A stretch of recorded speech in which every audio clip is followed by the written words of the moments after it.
everyone. This screencast will be about how we do transformations on polynomials. Now we'll be using GeoGebra to demonstrate this. So I'll just go ahead, it's at geogebra.org. You can find this in any browser. I'll start the calculator. I will move to the algebra input like this, and I'll start with defining the base function. Let's just go with x cubed as our base function. That's a lovely cubic, most straightforward. So our point of inflection here is the point where the curvature of the graph switches over. So that's lovely, zoomed in a bit. And as you can imagine, if x was 1, y is 1 cubed.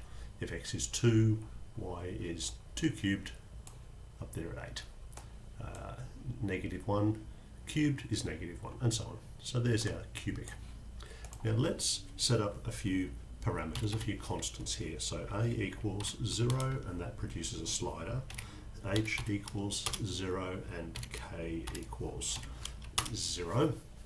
Now those are going to be the values that control the dilation, A, the horizontal and the vertical shift, H and K. And the way we will see the effect of these is to define a new function, g of x, which is A, the vertical dilation, multiplied by f of x. Now it won't just be f of x, it'll be f of x minus h. Remember, h is the horizontal shift, and then outside the brackets, plus k. Now at the moment, that's not a very interesting looking graph because a equals 0, but I can change that. If I change a to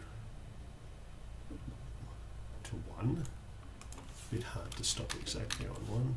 The other thing you might want to do is go to the menu and then to the settings, and then change the decimal places to be 2 decimal places, so we can see a bit better what we're doing by clicking onto the slider here. Now using the shift key and then the right and left arrow, I can control the value of a more gently. So a equals 1. If a increases, say a equals 2, nearly there, then as you can see, the blue graph is the transformed graph. It's been stretched upwards. If I was to zoom in a little bit around here, where the y value of the original graph at this point is 1, the y value of the new graph at that point is 2 times that. If I was to look at, just have to go a little bit further, there we go, at x equals 2, the y value of the original graph there is 8. 2 times 8 is 16. The y value at x equals 2 is 16 on the new graph. So you can see the effect of being stretched upwards. Now, of course, I could keep going further, and that will stretch it even higher. If I come back down a little bit, and I'll just stop there and start going a bit more gently, I now have a dilation factor of 0.5. So the blue graph is now 1/2 the y values of the corresponding places on the original, the green one. I'll keep on going down. As you can see, still positive numbers, but smaller positive numbers. And as I get very close, then as I hit a equals 0, it's a flat line. As a starts to go negative, you can start to see that the graph is now up the other way. And if I had a equals -1, there it is, then this blue graph, g of x, is the exact reflection, mirror image in the x-axis. So the value of a is not only the dilation, stretching, but it can also tip the graph upside down if it goes negative. So I'll just put that back to where it was, at 1. Now let's start looking at the fact h. H, remember, is the number here inside the brackets. So if h becomes a positive number, then it shifts horizontally. That's why we use h. And positive values of h shift to the right. Negative values of h shift to the left. But be careful, it is x subtract h. So x subtract a negative number actually looks like x plus a number. inside the brackets.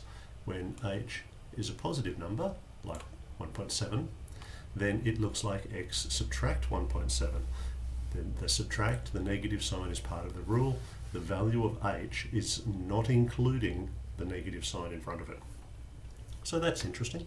And then finally, k, the one at the outside there, k is the vertical shift. Makes the thing go up or down. So we can make the graph go up or down, left or right, and we can stretch the graph in a vertical sense. And by saying stretch, the proper word is dilation, and it could even tip upside down if that value of a was negative.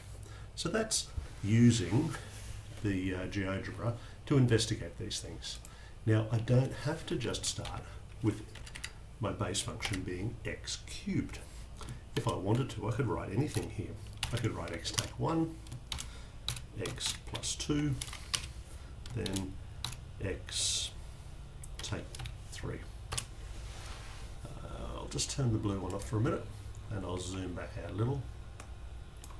I'll also just slide that across a bit so we can see. So this time I've given a base function as a factorized form. Now we know already from previous lessons that if x take 1 is a factor, then when x is positive 1, that's one of the roots of the equation. There it is there. This one, x would be negative 2 to make this a 0. So there it is. And for this one, x would be positive 3. So we have our cubic, still a cubic, but it's in factored form. Now I can still apply the same vertical dilations, horizontal shift, or vertical shift. Even though my original function was written in a different form, GeoGebra understands this notation, f of x, a function defined by this rule. Now take a look at what's happening down here now.